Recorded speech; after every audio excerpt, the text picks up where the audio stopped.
Hey everybody, and welcome back to 365 Riffs for Beginning Guitar. I Know You Rider by the Grateful Dead is a great song, and it's also great for us guitar teachers and guitar students because the simple repetitive chords open up some possibilities. Playing the chords down here, playing the chords higher up the neck, also using a major pentatonic scale to solo throughout the tune. We can have a lot of fun with this. Check it out.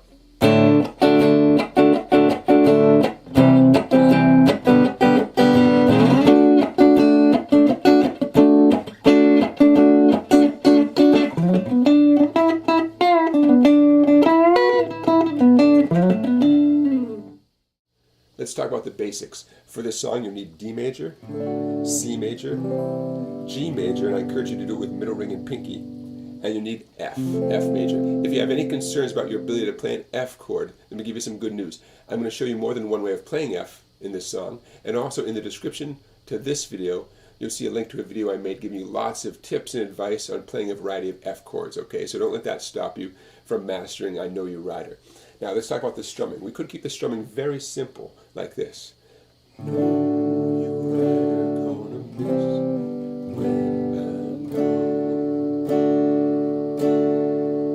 Do it again. Know you rider gonna miss me when I'm gone. Nice simple downstrokes, right? Here comes the F and C.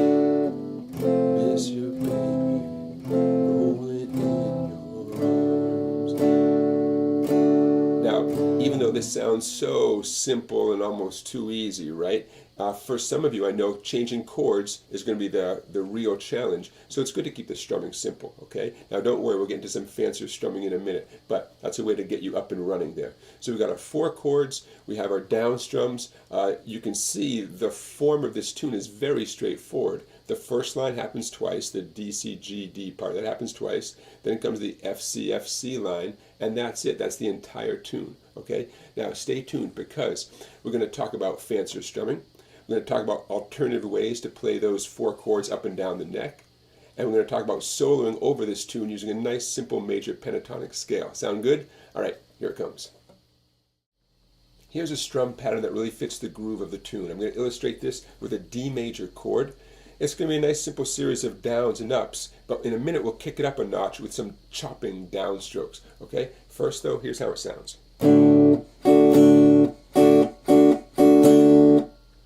Downs and ups, you can see the D and U indications on the screen, and I'm also doing some muting with the edge of my picking hand. Slow motion, down, mute it, up, down, mute, up, mute, up, mute, up, down. Okay? Up, down. Now, if this is a bit of a challenge for you, then pause here, work on that strum and the muting, okay? It's going to sound great. Now, if that's easy for you, don't worry. We've got something to kick it up a notch in a second. So that's the strum pattern we're going to use. The second measure of the tune, where it changes from C to G, same strumming over here, but halfway through the pattern, we're going to change from the C to the G. It's going to be like this. Here's my C chord. Down, up, down. Now, right there, change over to the G. Up, up, down. Here it comes again. C, down, up, down, G, up, down.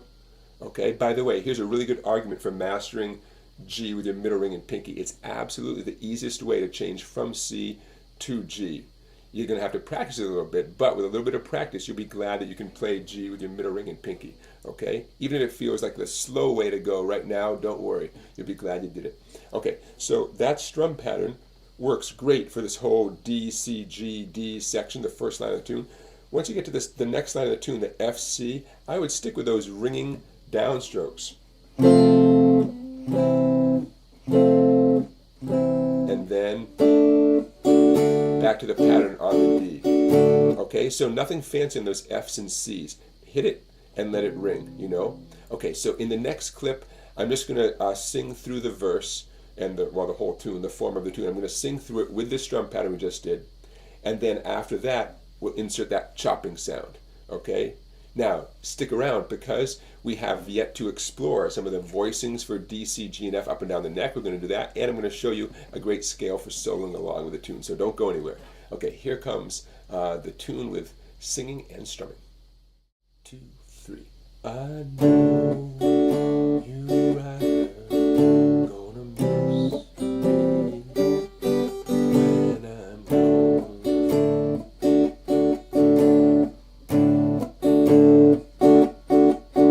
I know you right gonna miss me when I'm gone.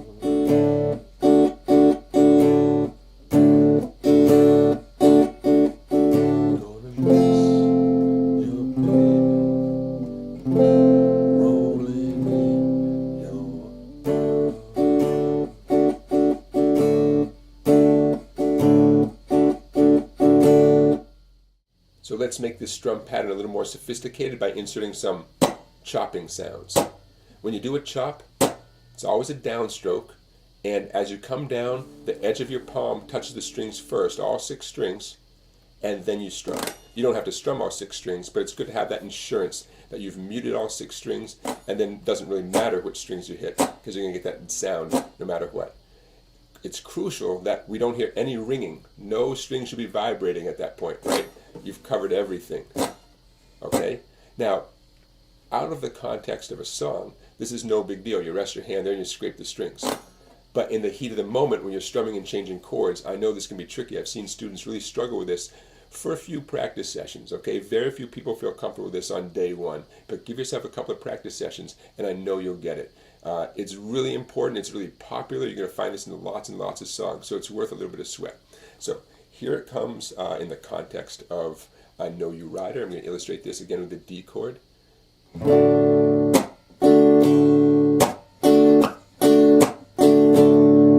I'm playing those chops a little louder than I normally would. I'm exaggerating them a little bit, but you get the idea. By the way, those X's on the screen, that's what represents this chopping sound. So in slow motion, we have the downstroke on the D, just like before, down, then the chop, up, down, chop, up, up. By the way, I should say that we're retaining all the downs and ups we did in the previous clip. Okay, this is the exact same as the previous clip we did. We're just inserting these chopping downstrokes. Just want to be clear about that. One more time in the D, down, chop, up, down, up, up. Okay, you've heard this in lots of songs, right? This type of technique. Now, when you get to the C-G chord change, you're going to get interrupted halfway through, just like before. Here's my C. Down, chop, up, down, up. And I'm actually changing chords during one of my chopping strokes. Slow motion, watch this. C chord. Down, chop, up, down. Now on this chop, my left hand's kind of liberated to change over the G chord. Up, up, up. And when the song does the F to C chord change, I'm going to continue this pattern. Here's my F.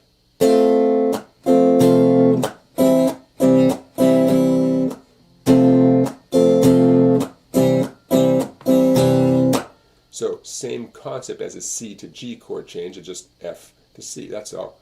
Okay, a little bit trickier than at the very beginning of the video, right, when you're just doing the downstrokes, but little practice, you can do it, and this is a tool that you use a lot in the future. Okay, now in the next clip, let's talk about voicing the chords up and down the neck for the fun of it, and it's going to be great.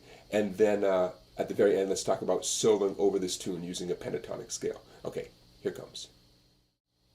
There are 2 reasons I want to show you how to voice these chords higher up the neck. Number 1, it's just fun. We're exploring the guitar. You get to move around the neck doing some new things, and it really gives you a sense of mastering the guitar, right? That's how I feel. Number 2, it's possible you'll be in a situation where you're playing along with a guitar player who's got the D, C, G, and F. They've got it covered down here. And instead of simply doubling what they're doing, you can really complement them by playing higher up the neck. Also, if you're playing along with the Grateful Dead's recording of this tune, it's fun to explore with these voicings as well. Okay, so what are we going to do? We're going to play D and C with one finger. This is based on an A major chord, by the way. Imagine taking A major and playing with one finger. Okay, we're going to take that one finger and make a little bar, you could say, at 7. We're focusing on the 4th, 3rd, and 2nd strings. I know I'm touching the 1st string. I'm just not strumming the 1st string. There's my D, 7, 7, 7. Here's my C, 5, 5, and 5, right? So those two chords are covered so easy. In fact, you don't even have to do any fancy strumming. I mean, you could do that, but you could also just keep it simple. Know you rider gonna miss me. Okay, what are we going to do for G? How about if we do G this way? A nice little diagonal line, 2nd, 3rd, and 4th strings, 3rd, 4th, and 5th frets. I know you rider, there's my D, gonna miss me, here's my G, when I'm gone. You could slide up to that D. I know you rider, gonna miss me when I'm gone. Do it again. Know you rider, gonna miss me when I'm gone. Okay, now you've got the F, C. Remember I told you I was going to show you another way of playing F? Here's another option for F. Make that bar at 5 like you're playing the C, okay? Remember that the sequence you're about to do goes from F to C, back and forth, right? Here's my C. How do you turn that C into a quick, easy F? Okay, bar at 5. Notice I'm not covering all 6 strings. When I say bar, I don't mean a bar across all 6 strings. I just mean what they call a partial bar, okay? 5, 5, 5. Now, middle finger, 2nd finger, 2nd string, 6th fret. Ring finger, 3rd finger, reach over to the 4th string, 7th fret. Now, you might have to change your wrist. You might want to bring your elbow, your left elbow, in towards your guitar. Pretend you're trying to touch the guitar with your left elbow, okay? See how there's I don't know if you can see, but there's a nice space in my palm. I could put a strawberry right there in my palm. I'm not clenching the guitar with my palm flush against the neck. I'm really pushing my wrist out here. That's an F chord, okay? So, F to C, F to C to D. Cute, huh? Now, I'm not saying this F is totally easy. Some of you might have to work at it a little bit, but what a satisfying sound. Miss your baby, rolling in your arms. And there's that 1 finger D. Pretty cool, huh? So we have, know you rider, gonna miss me when I'm gone. Do it again. Know you rider, gonna miss me when I'm gone. Now you have time to get the F chord in place. Miss your baby, rolling in your arms. Okay? One of many, many possibilities for playing the tune, playing the chords up the neck. All right? All right, now let's get into some lead guitar. Here it comes. The pentatonic scale is by far the most widely used scale for playing lead guitar in popular music. We also just call it the rock scale. In the context of this song, we want the D major pentatonic scale. The song is basically in the key of D major. It has a D major chord in the beginning, has a D major chord in the end. Now, the D major pentatonic scale.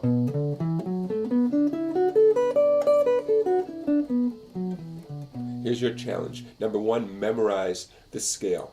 You don't want to have to look at the screen. You don't want to have to look at your picking hand. You want to keep your eyes on your left hand, your fretting hand the whole time, okay? Second challenge, down-up picking. As you play this scale, always practice it with down-up picking. I can't emphasize that enough, okay? It helps your speed, it helps your fluidity, it helps everything. Down-up picking over here. Now, consistent fingering is crucial, okay? I'd like you to do it with your index, playing all the 7s, your pinky playing the 10s, and your ring finger playing the 9s, okay? Consistent fingering. If you want to be a fast guitar player, you got to train your fingers to respond fast, right? Quickly. So you got to have consistent fingering, okay? Just so happens that we're not going to be using your middle finger for playing this scale. That's how it goes. It'll be okay. It'll survive. Okay, so also, make sure you practice an equal amount starting on the treble string and going back in that direction. For some reason, I guess the way most of our brains work, the scale can feel a little tricky going from the skinnier string to the fatter string, and it feels more comfortable going from fatter string to the skinnier string. I don't pretend to understand why, but make sure you practice it in equal amount both ways.